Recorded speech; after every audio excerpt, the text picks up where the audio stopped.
Assalamualaikum warahmatullahi wabarakatuh. Di sini saya kelompok 4 akan mempresentasikan sistem audit dan manajemen stok OKB hardware. Sebelumnya saya akan memperkenalkan diri terlebih dahulu. Saya Rizky Firmansyah dengan NIM belakang 1107. Ada Sofian Hadi Sumarno dengan NIM belakang 111. Lalu ada Fajar Daya Lutfiana dengan NIM belakang 105 dan Alsa Ilham Binsar dengan NIM belakang 112. Nah, di sini tuh latar belakangnya tuh ada 3, yaitu yang pertama tuh ada masalah operasional utama, yang dimana biasanya tuh selisih stok fisik sama sistem itu tidak seimbang. Terus ada item kode ganda juga. Lalu proses auditnya juga masih terbilang manual. Dan yang terakhir ada pembaruan data stok yang lambat. Yang kedua itu meningkatkan akurasi stok. Nah, sistem ini dirancang untuk meningkatkan akurasi stok dan mengurangi kesalahan pencatatan inventaris.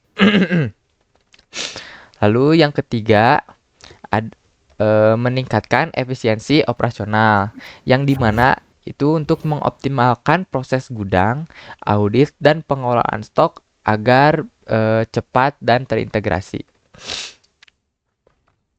Nah, tujuan sistemnya itu yaitu sistem audit dan manajemen stok OKB hardware itu dirancang untuk mengintegrasikan seluruh divisi operasional dalam satu platform digital. Nah, yang pertama itu integrasi divisi yang mengintegrasikan purchasing, gudang, QC, SPG, kasir, dan manajemen dalam satu sistem terpadu. Lalu yang kedua itu ada monitoring stok real time, yang dimana ini untuk memantau ketersediaan stok secara langsung di seluruh divisi tanpa keterhambatan data lah. Lalu yang ketiga itu ada audit digital barcode atau QR. Ini tuh untuk menjalankan proses audit yang menggunakan QR untuk mengefisiensi waktu. Lalu ada laporan otomatis yang ini untuk menghasilkan laporan stok dan audit secara otomatis. Jadi tidak perlu membuat laporan secara manual lagi. Nah, di ruang lingkup sistemnya sendiri itu sistem itu mencakup pengelolaan seluruh alur operasional antara gudang dan stok di si OKB. Lalu mulai dari penerimaan barang hingga sampai si laporan audit digital. Fitur utamanya itu stock adjustment dengan approval workflow, serta si stock of name terintegrasi untuk memastikan akurasi data itu terinventaris secara menyeluruh. Nah, pengelolaan DO-nya tuh pengelolaan delivery order dari supplier sampai penerimaan barang secara terstruktur. Terus quality check atau QC itu pemeriksaan kualitas barang untuk barang yang masuk dan proses klaim supplier jika semisal si barang tuh ada kerusakan. Lalu ada validasi item. Ini untuk si kode, di mana si kode ini otomatis untuk mencegah duplikasi dan memastikan konsistensi si barang. Lalu ada manajemen stok, ini untuk monitoring stok secara real time, dan laporan audit ini untuk mendukung pengambilan keputusan manajemen.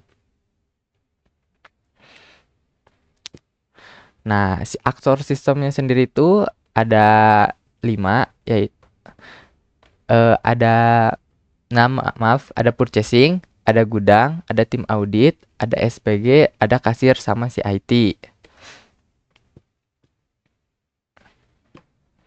Nah, setelah dicek saat pengambilan data dari stakeholder, yaitu kebutuhan fungsionalnya itu terdiri dari notifikasi otomatis, yang dimana sistem ini mengirim notifikasi otomatis kepada gudang dan purchasing saat delivery order dibuat. Terus bisa generate item code unique. Ini itu untuk menghasilkan kode secara otomatis untuk mencegah si duplikasi. Lalu ada scan barcode barang. Ini untuk pengguna dapat melakukan scan barcode untuk identifikasi barang masuk, keluar, dan proses stock of name secara akurat. Terus ada cek stok real time via mobile. Ini tuh buat si SPG untuk mantau ketersediaan stok secara real time melalui aplikasi mobile. Jadi bisa dicek di mana aja. Lalu ada proses pembayaran dan stok of name. Ini untuk si kasir untuk memproses pembayaran otomatis dan si stok otomatis berkurang sesuai transaksi. Dan si stock of name juga terintegrasi digital. Di sini saya akan menjelaskan use case diagram yang telah kami buat. Di sini terdapat eh, terdapat lima use case diagram yang telah kami buat. Untuk yang pertama yaitu ada use case diagram dari tim audit. Di sini untuk use case utamanya itu, yang pertama itu ada fitur login. Di sini kenapa pada fitur login setelahnya kami memakai extend karena di sini use case yang pertama kali digunakan itu login, bukan isi dari si login tersebut. Jadi kenapa dipilih extend? Karena di sini fitur utama si use case yang pertama kali dilakukan itu adalah login. Nah, di sini untuk tim audit sendiri terdiri dari 3 use case utama, yaitu yang pertama mencatat stock of name, lalu kemudian ada membuat laporan audit, dan yang terakhir itu ada mencatat hasil dari quality control.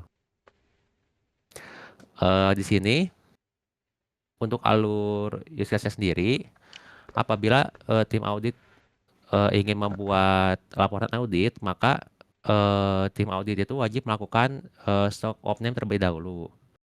Kemudian di sini juga untuk apabila ingin membuat laporan audit, maka tim audit itu wajib untuk mencatat hasil KC-nya. Kemudian itu kemudian si hasil KC-nya itu apakah ada barang yang di return atau ada barang customer juga yang di return, misalkan saat barang return dari barang supplier itu ada barang yang pecah atau misalkan ada barang yang tidak sesuai saat masuk gudang. Kemudian untuk barang customer itu apakah ada barang customer yang tidak sesuai ataupun dibatalkan. Dan di sini yang terakhir untuk use case dari tim audit itu adalah mencatat hasil KIC. Di sini mencatat hasil KIC itu mempunyai dua kondisi, apa barang apakah pada hasil KIC ini terdapat barang yang di return ke supplier dan apakah terdapat barang yang di return oleh customer. Nah, kemudian selanjutnya ada use case diagram untuk tim purchasing.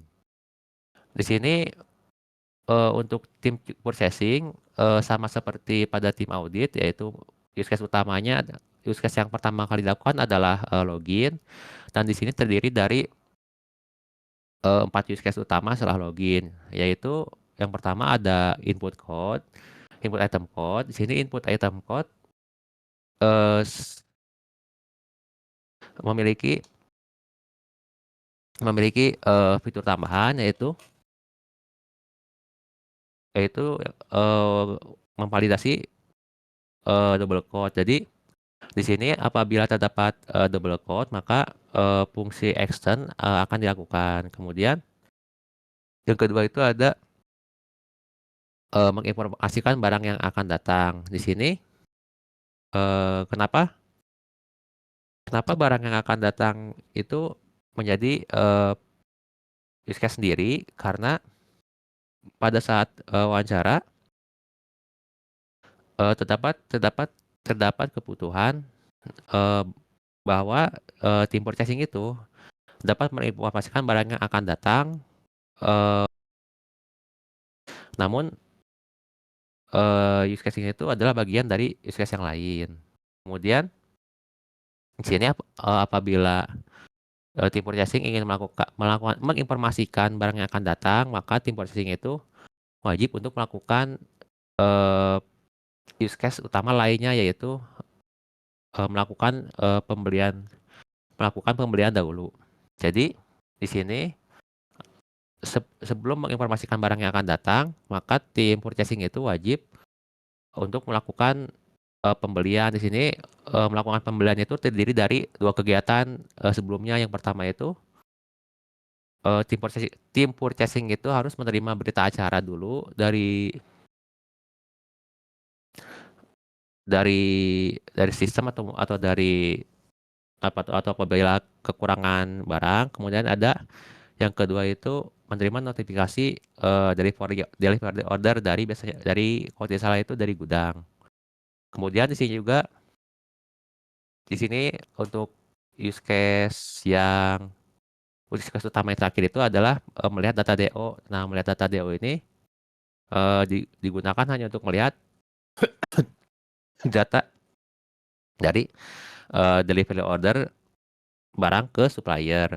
Nah, di sini pada melakukan pembelian juga terdapat fungsi tambahan apabila terjadi klaim barang return. Di sini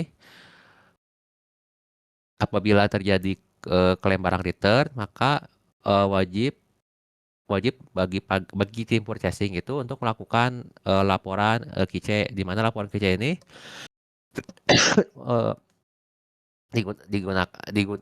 dibuat agar dapat diberikan pada tim audit nantinya. Kemudian untuk use case yang ketiga itu ada use case dari dari kasir.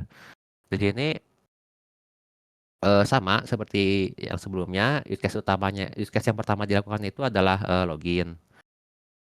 Kemudian use case utamanya itu ada dua.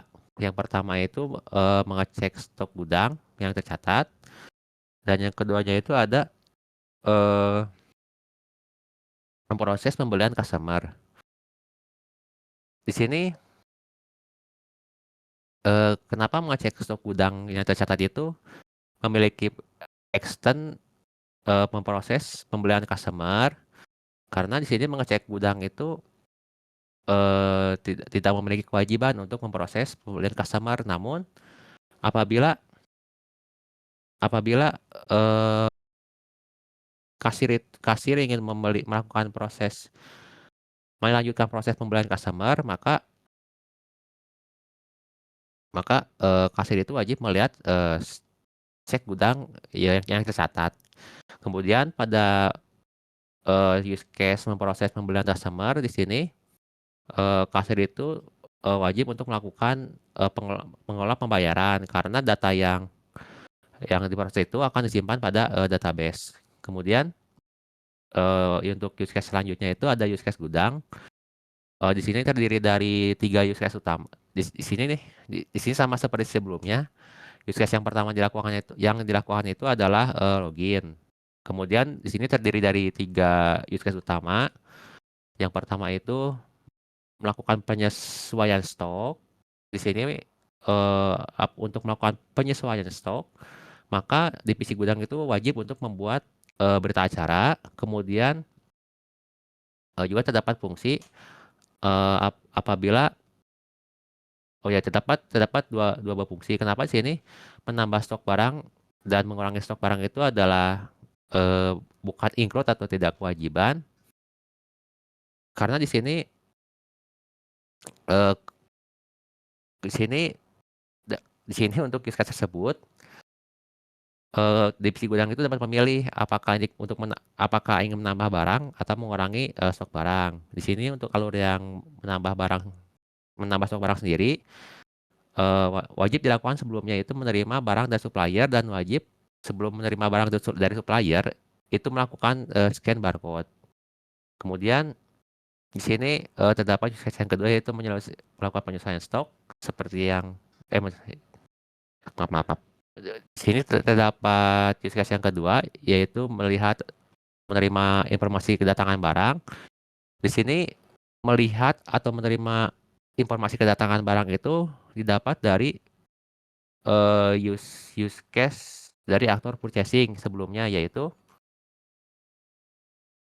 mengirimkan informasi barang yang akan datang. Jadi use case gudang dan use case purchasing itu sebenarnya terhubung satu sama lain. Kemudian yang ketiga itu ada use case melihat stok barang.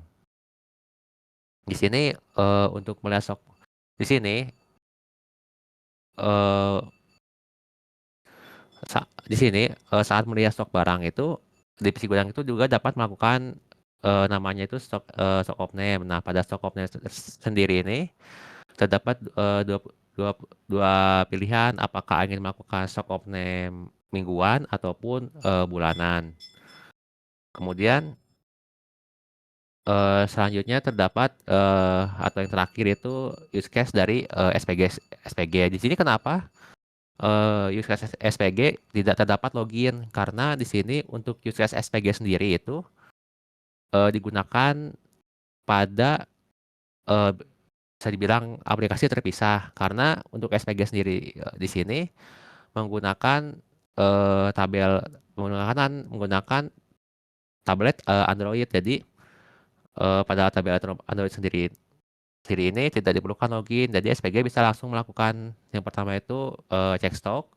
Kemudian yang keduanya itu mengirim permintaan pesanan barang ke customer. Nah, di sini untuk use case yang kedua atau use case utama yang keduanya itu mengirim permintaan pesanan barang ke kasir. SPG itu wajib melakukan yang namanya mencatat pesanan customer dahulu, karena seperti yang kita tahu eh, kita itu tidak bisa mengirim permintaan barang ke suatu divisi tanpa adanya catatan yang jelas dari permintaan barang. Nah, kemudian di sini seperti yang setelah saya jelaskan tadi, untuk SPG di sini untuk SPG dan kasir itu terhubung. Yang pertama itu SPG itu mengecek stok, begitu juga dengan kasir. Kemudian customer itu melakukan pembayaran. Nah, di sini untuk pembayaran sendiri diproses oleh kasir dan bukan oleh SPG. Kemudian di sini setelah customer melakukan pembayaran, maka kasir akan melakukan input pesanan. Nah, nanti input pesanan ini akan diupdate stok di gudang. Nah, setelah update stok dilakukan pada sistem, maka nanti itu pesanan atau stoknya itu akan dikirim kembali ke kasir. Kemudian untuk alur dari gudang dan kice, di sini barangnya itu yang pertama itu barang datang dari supplier.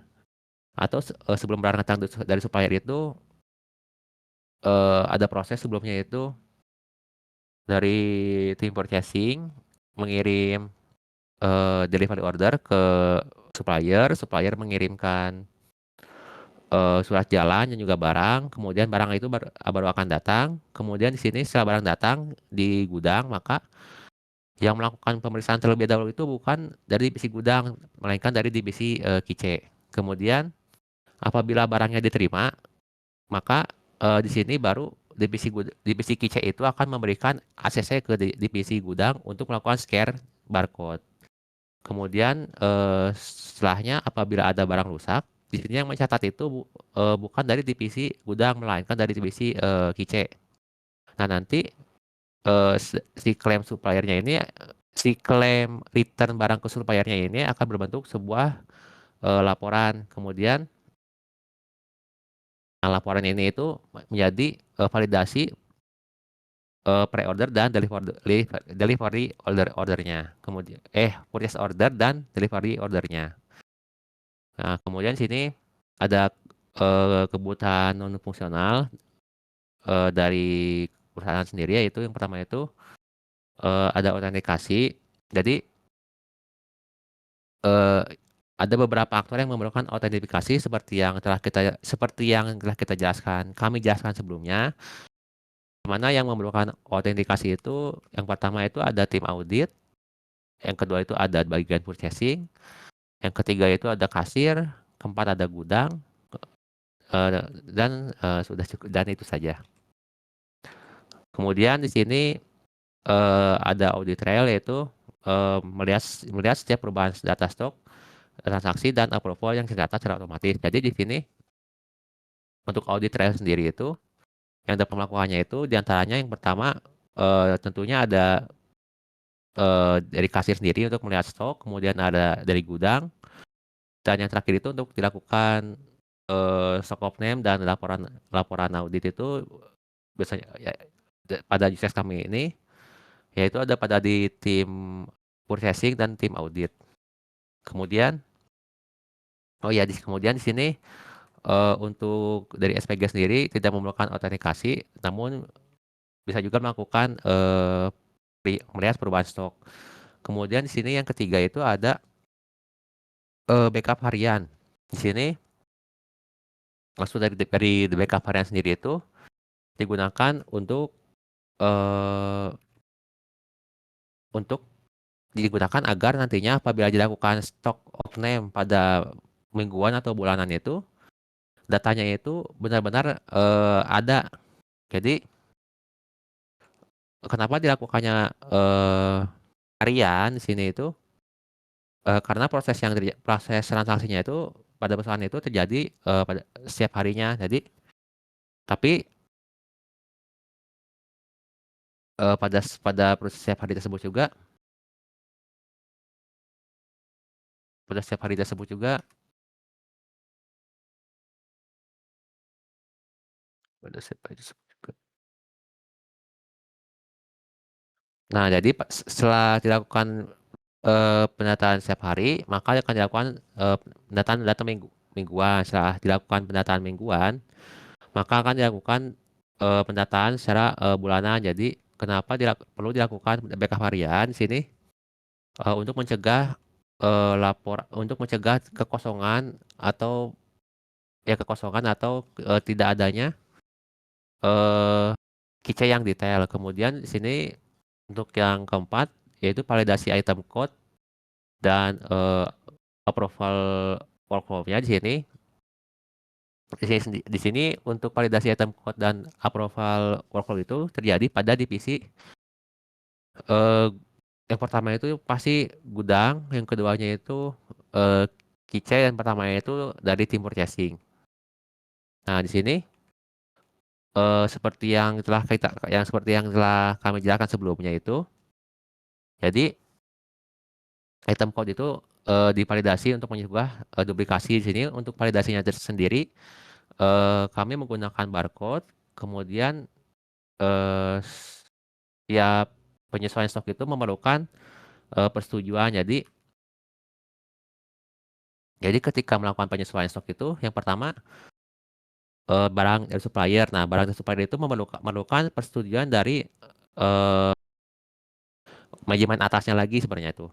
Nah, setelah dari manajemen atas, maka tim purchasing itu baru akan melakukan pembelian. Nah, nanti setelah melakukan pembelian, barang supplier itu akan mengirimkan barang. Nah, yang kedua itu untuk approval yang kedua itu terjadi pada saat barang datang. Nah, barang datang ini akan dilakukan pengecekan oleh bagian tim audit. Nah, setelah tim audit melakukan approval, maka dari divisi gudang sendiri pun ada yang namanya approval apabila gudang tersebut tidak penuh ataupun masih kosong.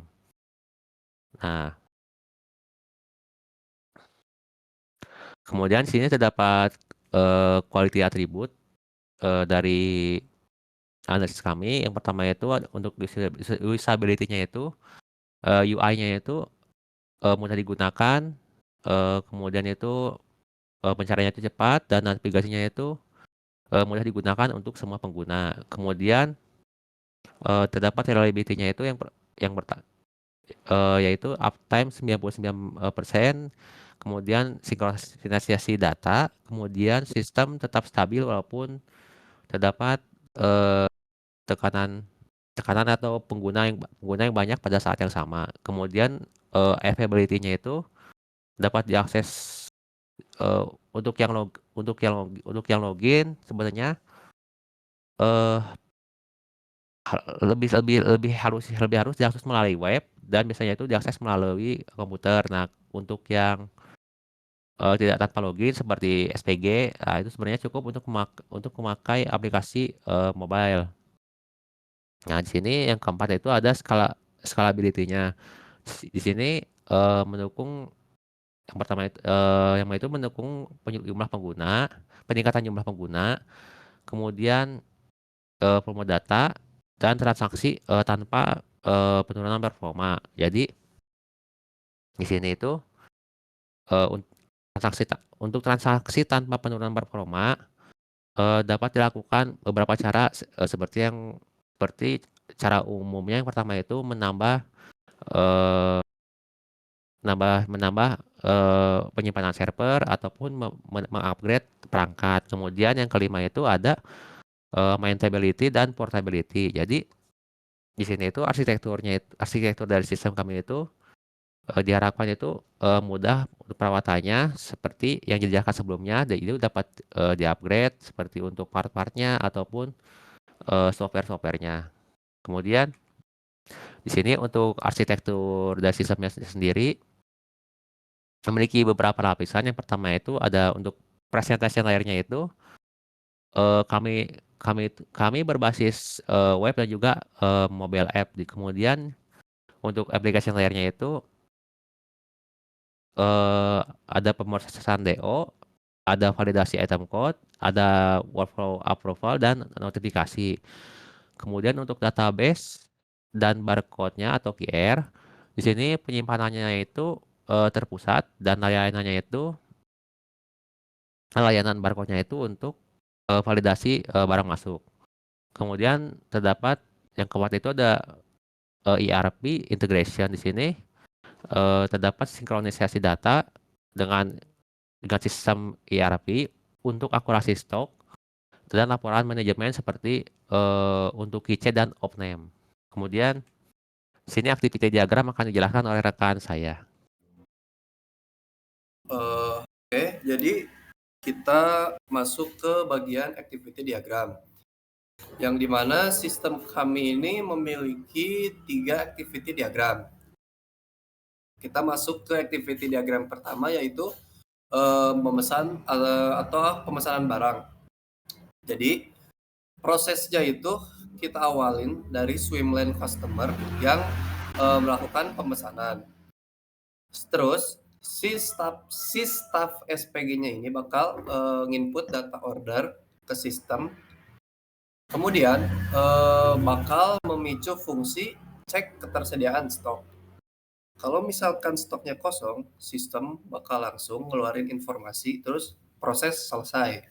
Tapi kalau misalkan si stoknya tersedia, alurnya bakal ngegeser ke swimlane kasir buat ngeproses pembayarannya.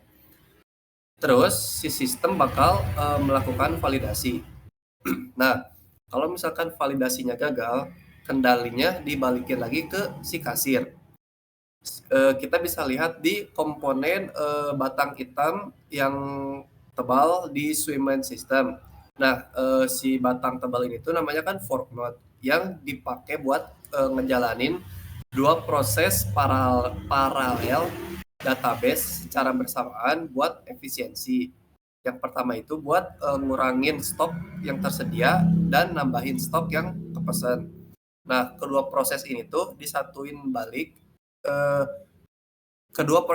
disatukan kembali pada join node di batang hitam yang kedua kalau digambar.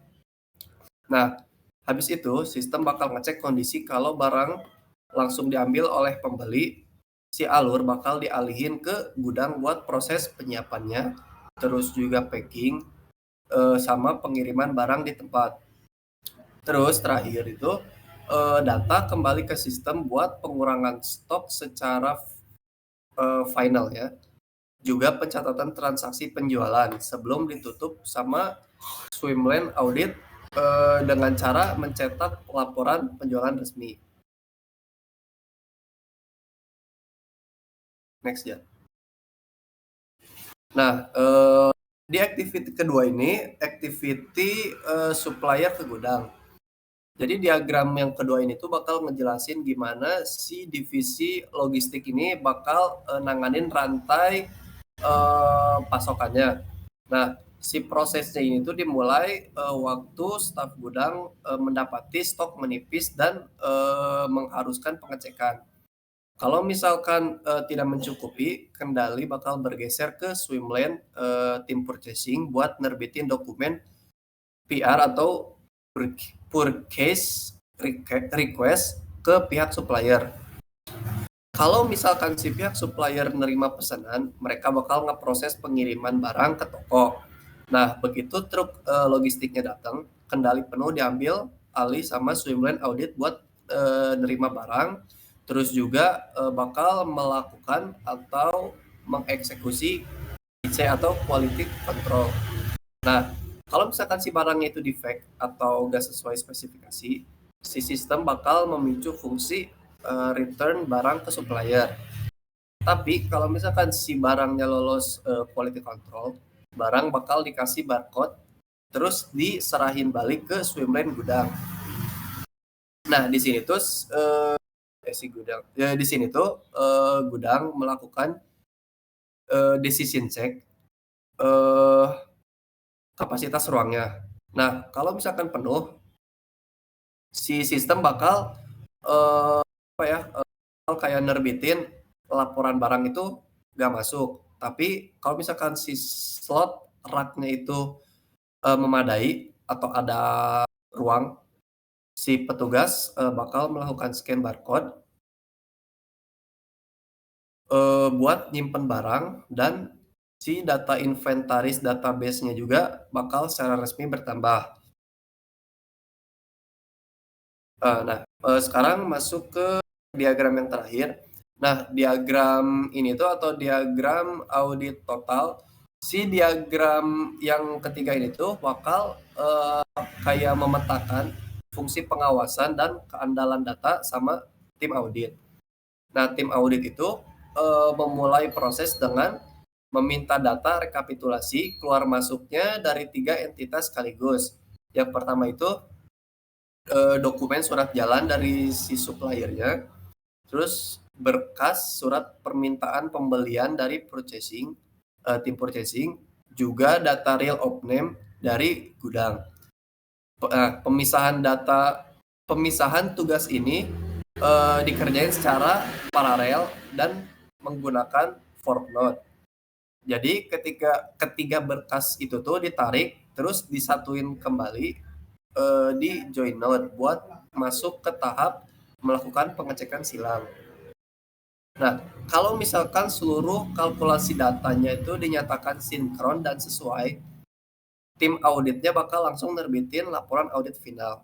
Tapi kalau misalkan ada anomali gitu misal atau selisih data, si alur bakal masuk ke sub proses investigasi. Nah, si tim auditnya bakal cari akar penyebab masalahnya. Kalau misalkan memang pure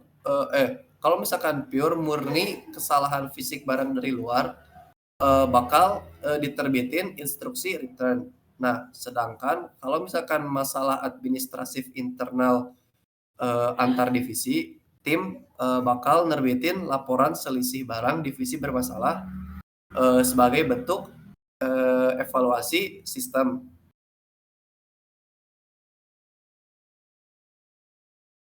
Sekarang kita bakal masuk ke kelas diagram. Nah, pertama kita bisa lihat di bagian atas sistemnya, kalau kami itu nerapin prinsip object oriented berupa inheritance atau pewarisan dengan kelas karyawan sebagai parent kelasnya. Kelas ini tuh bakal memproteksi atribut utama menggunakan modifier private, yaitu ada ID karyawan, nama karyawan, password, dan divisi. Semuanya itu bertipe string dan juga memiliki fungsi login. Nah, atribut ini tuh atribut-atribut si parent kelasnya itu bakal diwarisin ke 5 child kelasnya, yaitu ada kelas kasir dengan fungsionalitasnya nanti itu buat memvalidasi transaksi. Terus ada kelas purchasing buat pengadaan barang. Terus kelas gudang buat pengelolaan fisik internal gudang, dan kelas auditnya itu buat menjamin penjaminan mutu-mutu produk. Nah, kedua, sekarang kita bergeser ke area transaksi retail di bagian kiri. Nah, di sini itu ada kelas customer yang nyimpen data pelanggan. Nah, hubungan antara customer dan transaksi memiliki multiplicitas one to many. Artinya, satu customer terdaftar bisa ngelakuin banyak kali transaksi di toko kami. Begitupun juga hubungan antara kasir dan transaksi yang bernilai one to many. Satu orang kasir bisa memproses banyak transaksi berturut-turut. Sekarang kita lihat di kelas transaksi dan detail transaksi. Nah, si atribut no transaksi, total bayar, sama metode pembayaran dihitung melalui metode hitung total. Terus dicetak lewat metode cetak struk. Hubungannya itu berbentuk composition dengan multiplicitas one to many. Nah, sebuah nota transaksi wajib memiliki minimal satu atau banyak detail item transaksi. Dan kalau data induk transaksi dihapus, maka data detail transaksi otomatis bakal terhapus karena ketergantungan mutlak. Kemudian bisa dilihat di bagian kanan bawah bagaimana data stok barang masuk ke sistem. Kelas purchasing memiliki relasi one to many dengan kelas pembelian. Satu staff purchasing bisa nerbitin banyak dokumen PO. Nah, dokumen PO ini mengikat satu objek supplier buat mendatangkan katalog ke dalam entitas data induk, yaitu kelas barang. Nah, si kelas barangnya itu sendiri menyimpan informasi fundamental produk kayak item kode, nama barang, ID kategori, ID brand, stok tersedia, dan harga satuan. Nah, kelas barang ini memanipulasi nilainya secara dinamis lewat metode tambah stok barang dan mengurangi stok barang. Kemudian yang terakhir, buat ngejaga keandalan data stok biar tetap sinkron di antara database atau yang ada di fisik lah, atau yang ada di sistem sama di fisik, itu kami menyediakan pencatatan ganda. Kalau misalkan staf gudang nemuin ada kerusakan atau selisih stok harian, mereka bisa ngebuat kelas berita acara yang bakal mengubah angka stok tersedia di kelas barang melalui penyesuaian data. Nah, secara berkala juga tim audit bakal melakukan stock of name massal dan menerbitkan kelas laporan audit.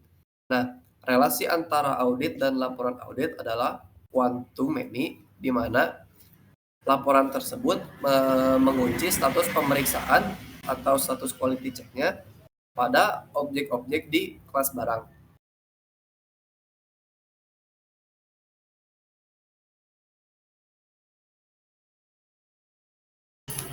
Nah, sekarang kita masuk ke sequence diagram. Sebelumnya, sequence diagram adalah salah satu jenis diagram UML yang menggambarkan bagaimana objek-objek dalam sebuah sistem berinteraksi satu sama lain beserta urutan waktu interaksinya. Nah, yang pertama itu sequence diagram login kasir. Sequence pertama ini bertujuan untuk menjelaskan alur validasi saat kasir masuk ke sistem. Prosesnya, kasir melakukan input kredensial pada antarmuka form login, lalu form login meneruskan data tersebut ke login controller melalui perintah validasi login. Controller kemudian memanggil cek data ke database atau model akun kasir, Database mengembalikan hasil pengecekan melalui return status validasi. Skenario alternatifnya, jika data valid, controller merespon dengan login berhasil, lalu antarmuka menjalankan tampilkan halaman utama kepada kasir. Jika data tidak valid, controller merespon dengan login gagal, dan sistem akan tampilkan pesan error di layar kasir.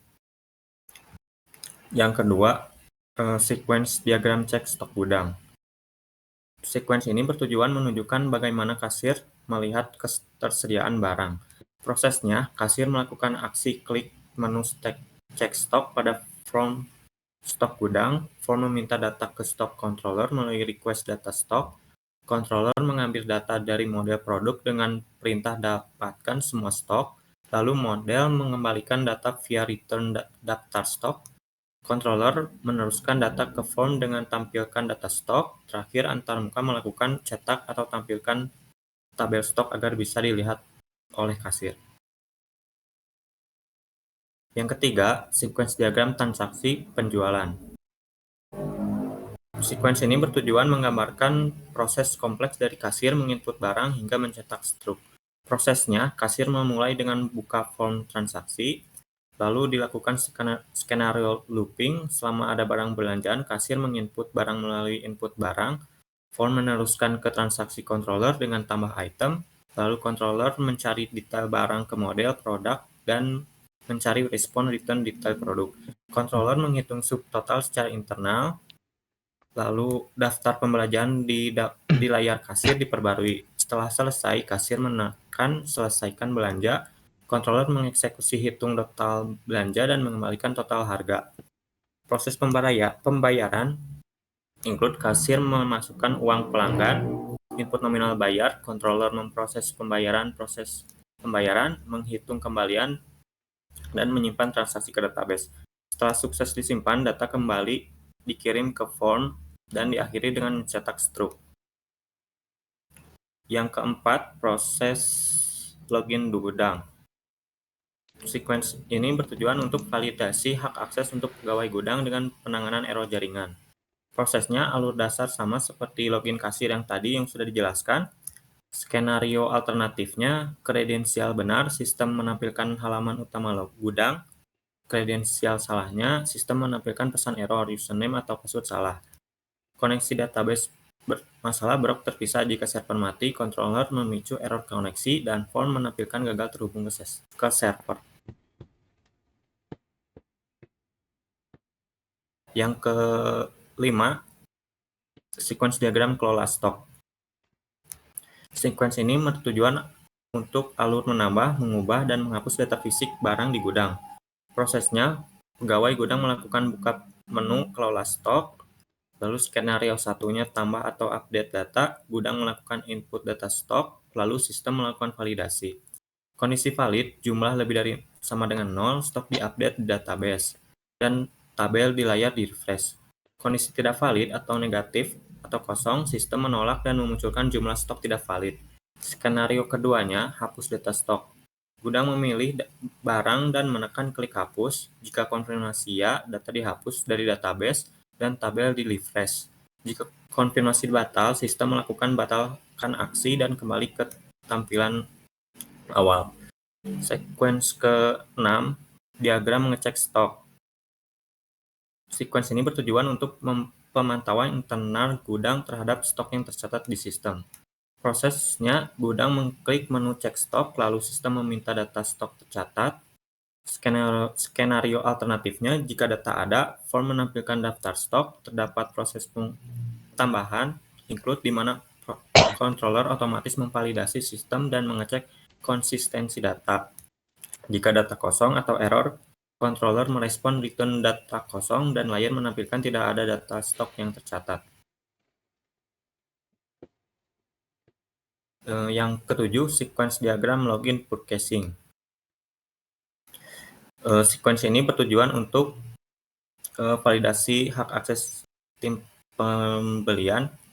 Untuk prosesnya sama seperti yang sebelumnya, login gudang juga memproseskan pembedaan pengecekan ke tabel model, akun purchasing, dan mengarahkan pengguna ke dashboard purchasing jika berhasil. Terdapat juga penanganan jika kredensial salah atau server down. Yang ke-8, diagram proses DO.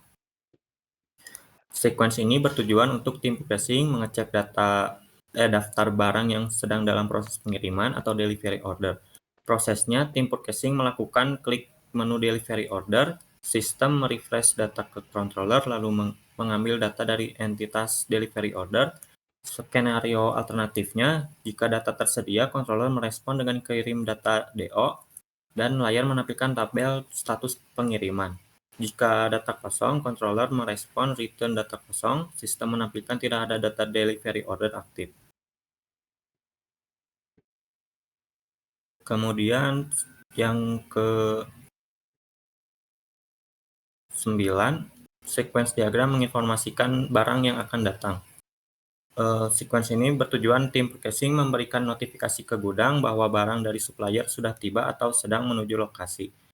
Prosesnya, tim membuka menu info barang datang dan memilih nomor referensi DO. Sistem mengecek status DO tersebut ke database. Skenario alternatifnya, jika DO valid, sistem menampilkan form pengelolaan informasi. Tim menginput detail dan menekan kirim.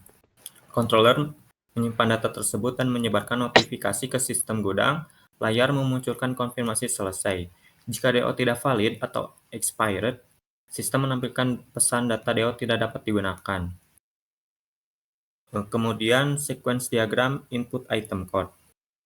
Sequence ini bertujuan untuk pendaftaran jenis kode atau barang baru ke dalam sistem sebelum bisa di stok atau dijual. Prosesnya, tim processing membuka form pembuatan item baru, lalu memasukkan item code, nama, dan kategori barang. Sistem mengirim perintah validasi item code ke controller yang kemudian dicek ke database melalui cek duplikasi item code. Skenario alternatifnya, jika kode duplikat, sistem mendeteksi kode sudah ada, menolak proses, dan menampilkan peringatan item code sudah digunakan. Jika kode belum ada atau valid, controller menyimpan item baru ke database dengan sistem item baru. Setelah sukses, sistem memunculkan notifikasi berhasil dan merefresh tabel master item. Selanjutnya, untuk sequence diagram laporan audit. Yang pertama, di dalam aktor tim audit itu ada buka menu laporan audit dan pilih periode audit, lalu masuk ke form objek form laporan. Lalu mengenerate laporan dengan parameter tanggal dimulai dan tanggal selesai. Langsung masuk ke objek laporan controller. Di situ ada tarik data of name periode dengan mengambil dari objek of name lalu dikembalikan return recap data of name, lalu masuk pada kondisi yang dimana si return bisa gagal yang memunculkan tidak ada aktivitas audit pada periode ini. Lalu masuk ke form return ke form tim audit yang menampilkan notifikasi data kosong. Lalu di bagian laporan objek laporan kontrol itu bisa mengkalkulasikan total temuan dan si laporan kontrol pergi ke objek yang dimana bisa menyimpan dokumen laporan, lalu meng-return status laporan disimpan. Terus pada return laporan kontrol meng-return dokumen laporan. Lalu pada objek form laporan itu meng-return tampilkan pratinjau laporan. Lalu pengecekan yaitu bisa ada klik tombol cetak dan masuk ke form laporan, lalu form laporan meng-return ke unduh berkas PDF. Selanjutnya ada sequence diagram hasil QC.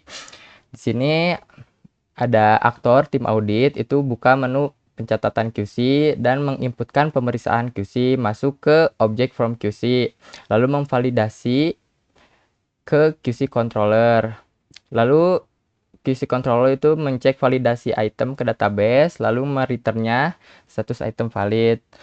Terus si QC controller itu mereturn juga semisal jika ada pesan error. Semisal tidak, si from QC itu menampilkan peringatan validasi. Lalu pada di objek QC controller itu menyimpan catatan QC ke database dengan return pada database itu status log tersimpan. Lalu ada pengecekan itu update status produk. Misal jika ada item rusak itu, maka si QC controller mengirim ke database tanda barang rusak. Lalu si database meng-return status produk diupdate.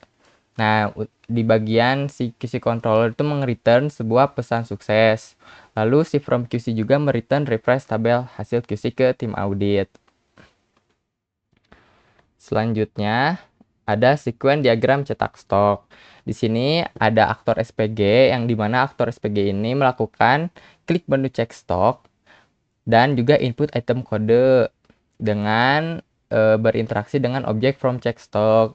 Nah, di bagian from check stock ini akan menginteraksi dengan stock controller yang dimana yaitu request cari stok. Terus untuk di objek stock controller ini akan masuk ke database yaitu cari data stok, semisal ada maka mereturn detail stok. Terus di stock controller ini kirim detail stok juga ke si from check stock.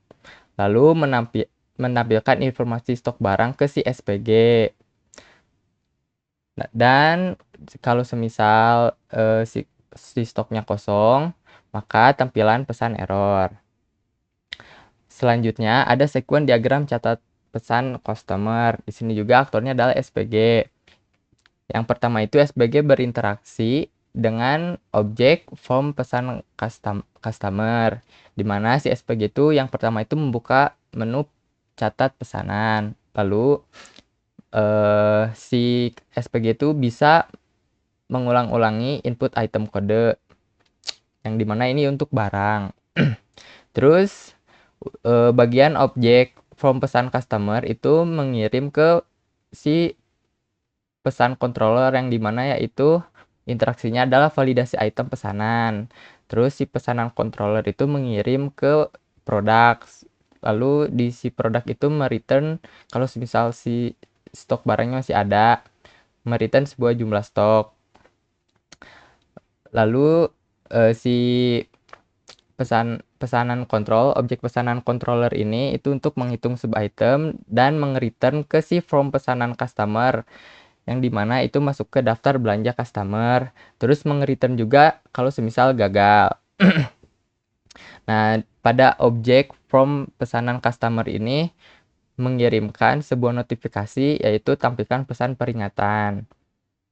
Terus di si SPPG, setelah itu si SPPG dengan bisa mengklik simpan pesanan customer. Nah, si SPPG itu berinteraksi dengan from pesanan customer. Nah, si from pesanan customer ini mengirim interaksi ke pesanan controller dengan metode proses simpanan pesanan. Lalu si pesanan controller ini memiliki return kalau semisal si daftar pesanan masih kosong. Terus maka si SPPG itu bisa membatalkan memiliki aksi yaitu batalkan aksi. Kalau semisal ada itu buat record pesanan baru yang mengirim ke database. Lalu database akan meng-return sebuah status simpanan sukses. Terus si status simpanan sukses ini tuh di bagian objek pesanan controller. Nah, si pesanan controller juga mengirim sebuah return sukses ke si from pesanan customer. Si from pesanan customer ini juga mereturn sebuah tampilkan note pesanan dan ID pesanan. Yang terakhir ada sequence diagram mengirim permintaan pesan barang ke kasir, yang dimana yang pertama itu ada aktor SPG. Yang pertama membuka menu kirim ke kasir dan input atau pilih ID pesan. Ini berinteraksi dengan objek from kirim pesan. Lalu si objek kirim pesan itu mengirim metode yaitu validasi ID pesanan ke permintaan controller. Permintaan kontrol itu mengecek status pesanan dengan parameter ID pesanan ke si pesanan customer. Pesanan customer ini mengecek returnnya adalah mengecek status ke si permintaan controller yaitu return status pesanan. Lalu ada kondisi yang dimana kalau si status pesanannya itu belum diproses, itu maka mereturn sebuah pesanan error ke si form kirim pesanan, lalu menampilkannya di SPG. Kalau semisal berhasil, maka si kirim data pesanan ke antrian kasir ke si database, lalu database meng-return sebuah status transfer sukses. Nah, pada bagian objek permintaan controller ini akan mengirim sebuah update status menjadi pending kasir ke si pesanan customer. Lalu si di objek pesanan customer ini akan mereturn sebuah status terupdate. Di bagian objek permintaan controller meng-return juga sebuah return pesanan sukses. Lalu form kiriman pesanan ini akan ditampilkan ke si SPG, yaitu tampilkan konfirmasi berhasil.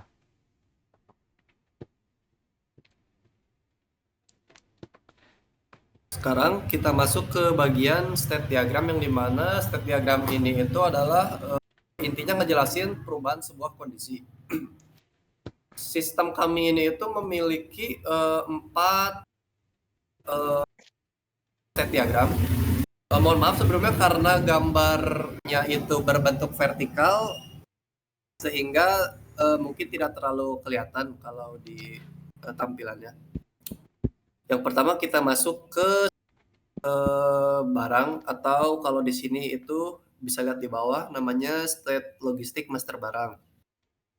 Nah, diagram ini itu bakal kayak ibaratnya merekam siklus hidupnya data barang atau produk. Nah, perubahan statusnya itu dikelola secara bertahap. Nah, awalnya itu data berstatus barang baru waktu di-input. Setelah purchasing membuat delivery order, statusnya itu berubah menjadi data barang terdaftar. Saat fisik dikirim menuju toko, status data bergeser menjadi menunggu penerimaan, hingga masuk ke kondisi dalam pemeriksaan quality check sama tim audit. Nah, di sini itu terjadi decision atau percabangan kondisi. Yang pertama, kalau quality check-nya lulus, data berstatus barang sesuai.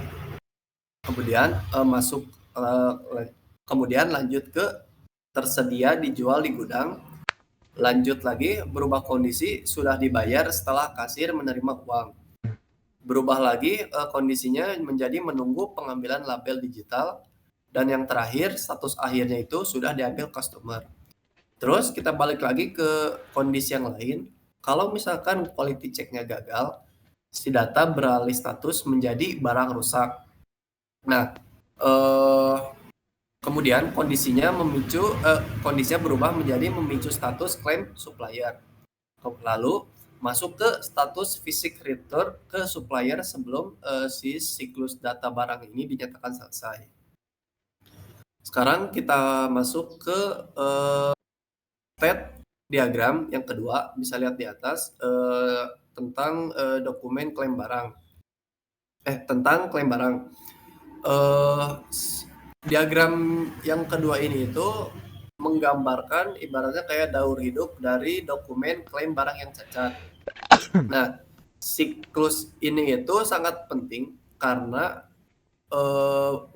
membuat kita itu bisa ngelacak tanggung jawab si suppliernya. Nah, dokumen diawali dengan kondisi klaim dibuat oleh tim audit. Selanjutnya, sistem mengunci data pada status menunggu persetujuan supplier. Nah, respon dari pihak supplier memecah status dokumen jadi 2 jalur. Kalau misalkan ditolak responnya, si berkas langsung berstatus klaim ditolak karena alasan tertentu. Sebaliknya, kalau misalkan respon disetujui, berkas berstatus klaimnya disetujui, sistem kemudian mengawal status logistiknya secara berurutan, mulai dari tersedia dijual, menjadi sudah retur barang, sampai pergantian barang baru sudah tiba. Nah, si kedua jalur itu tuh akhirnya kayak bermuara pada status akhir yang sama, yaitu klaim selesai di mana dokumen resmi diarsipkan sistem. Selanjutnya, kita masuk ke step dokumen delivery order. Nah, diagram ini itu ngelacak daur hidup berkas delivery order yang menjamin legalitas barang masuk.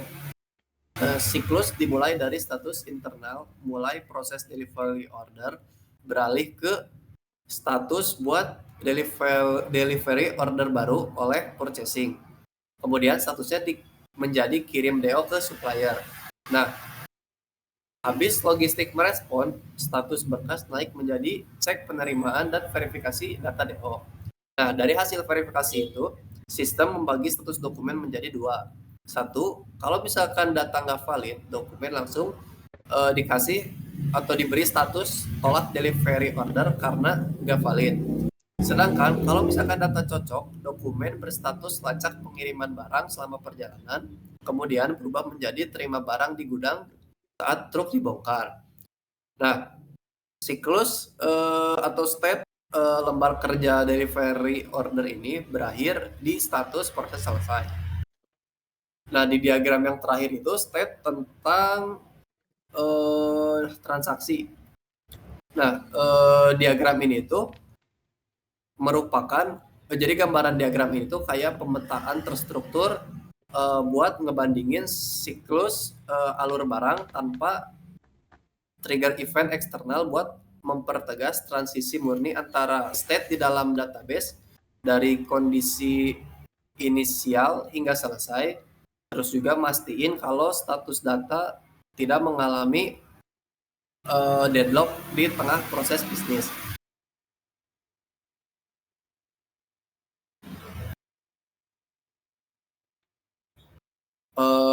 Sekarang kita masuk ke bagian deployment diagram. Jadi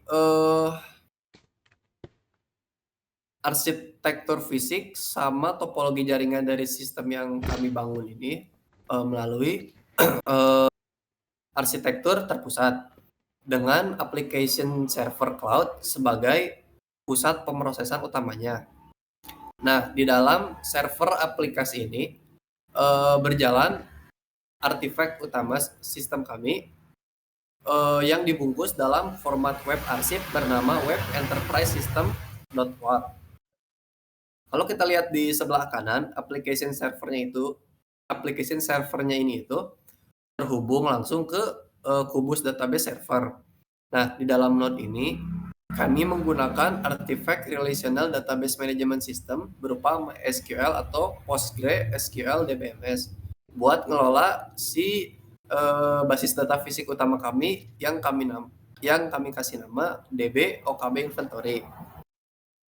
Nah, selanjutnya buat ngakses terpusat itu, para aktor atau staf di lapangan menggunakan berbagai perangkat hardware klien atau device yang disesuaikan dengan mobilitas kerja mereka. Yang pertama,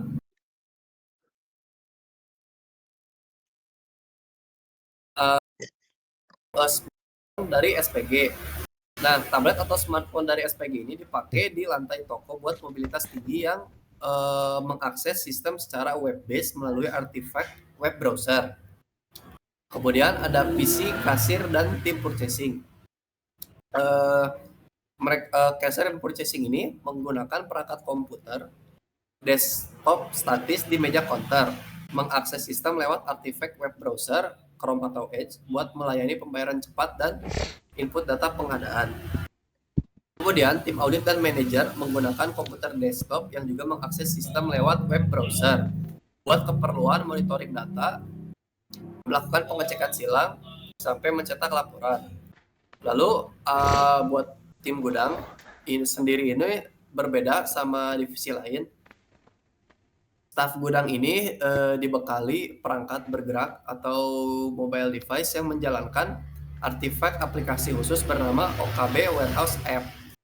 Nah, si aplikasi ini itu dirancang spesifik buat mempermudah mereka melakukan scanning barcode barang secara langsung di area rak logistik.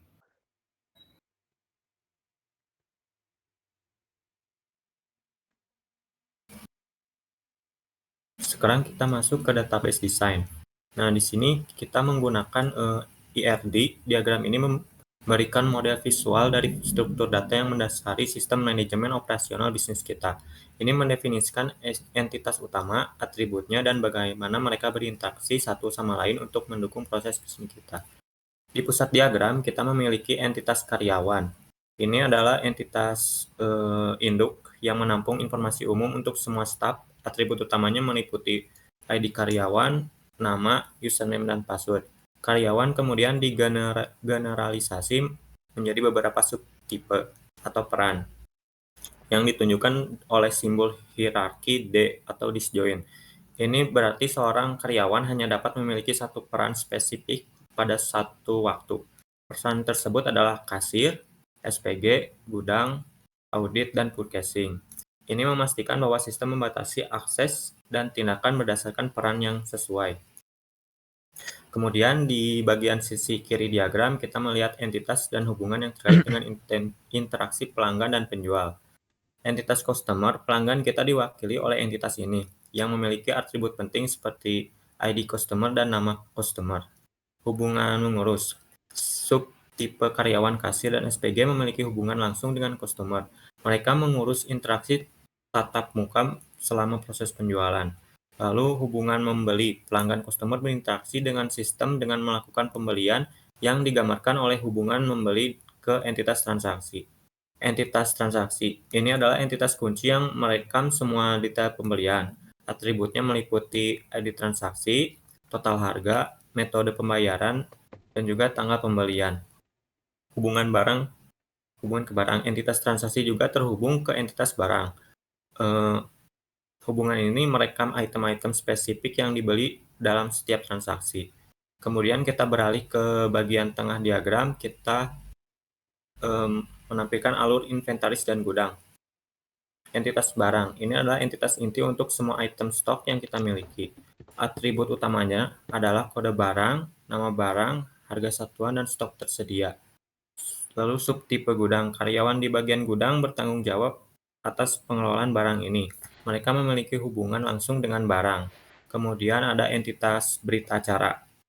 Ketika terjadi kejadian terkait inventaris seperti penyesuaian stok, kerusakan, dan lain-lain, tim gudang akan membuat berita acara. Tim gudang terhubung ke berita acara terhubung ke entitas barang menunjukkan item mana yang terpengaruh. Atribut berita acara meliputi nomor berita acara dan juga tanggal berita acara. Kemudian ada subtipe SPG. Mereka juga memiliki hubungan langsung dengan barang yang mungkin untuk merekam item yang dipromosikan. Kemudian kita beralih ke bagian kanan diagram. Bagian kanan diagram ini terdapat alur pengadaan dan pemasok. Ada subtipe purchasing. Staf di bagian pengadaan mulai proses ini mereka memiliki hubungan memuat ke entitas pembelian PO. Entitas pembelian PO, entitas ini mewakili pesanan pembelian atau purchasing order resmi ke pemasok. Atributnya meliputi nomor PO, tanggal pembelian, status pembelian, hubungan ke supplier. Entitas pembelian PO terhubung ke entitas supplier. Ini menunjukkan kepada pemasok mana pesanan itu dikirim. Kemudian entitas supplier, pemasok kita direkam dengan atribut seperti ID supplier dan juga nama supplier. Kemudian kita beralih ke bagian kanan bawah diagram. Di bagian kanan bawah diagram ini menunjukkan alur audit dan pengawasan. Terdapat subtipe audit, tim auditor bertanggung jawab untuk ini. Mereka memiliki hubungan memuat input ke entitas laporan audit. Kemudian terdapat entitas laporan audit. Entitas ini merekam hasil dari prosedur audit. Auditor terhubung ke laporan audit terhubung ke entitas barang menunjukkan rekonsiliasi atau pemeriksaan yang dilakukan terhadap item spesifik. Kemudian atribut laporan audit meliputi nomor laporan audit dan juga tanggal audit. Ada juga pengecekan status penjualan yang ada di dalam laporan audit.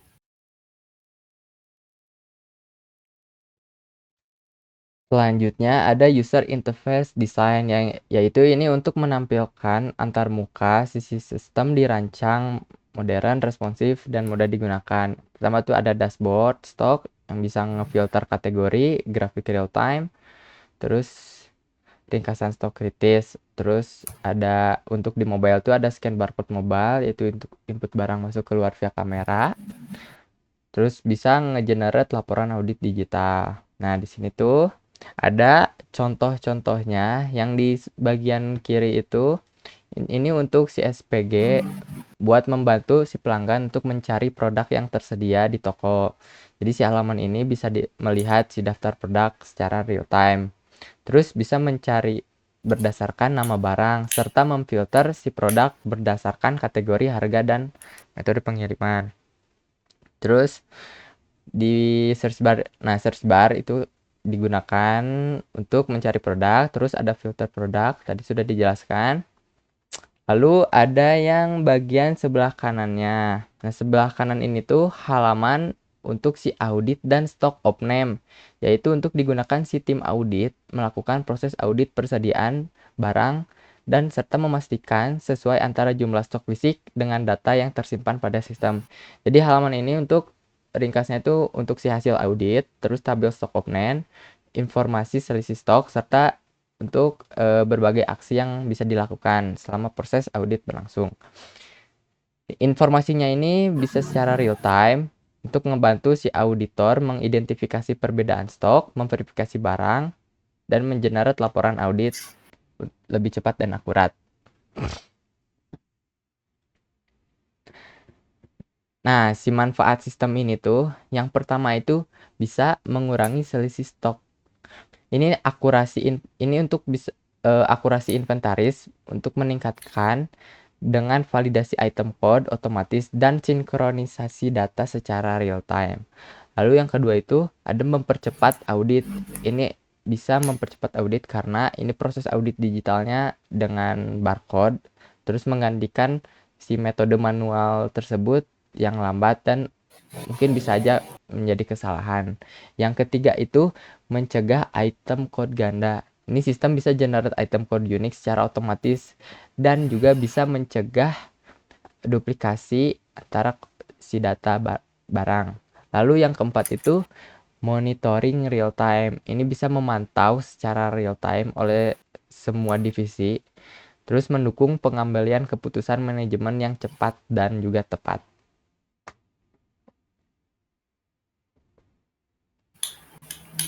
Nah, untuk kesimpulannya, sistem meningkatkan akurasi inventaris dan mengurangi selisih stok secara signifikan, mengintegrasikan seluruh divisi, purchasing, gudang, quality control, SPG, kasir, dan manajemen dalam satu platform digital terpadu. Kemudian mendukung digitalisasi audit dan pengelolaan stok modern dengan barcode QR atau QR code. Lalu siap menjadi blueprint implementasi aplikasi nyata di OKB Hardware untuk efisiensi operasional jangka panjang. Nah, terima kasih untuk dosen telah memberikan sebuah tugas ini agar si mahasiswa atau seperti kami ini untuk belajar dari sebuah proses bisnis yang benar-benar terjadi di dunia. Nah, sekian presentasi dari kami. Wassalamualaikum warahmatullahi wabarakatuh.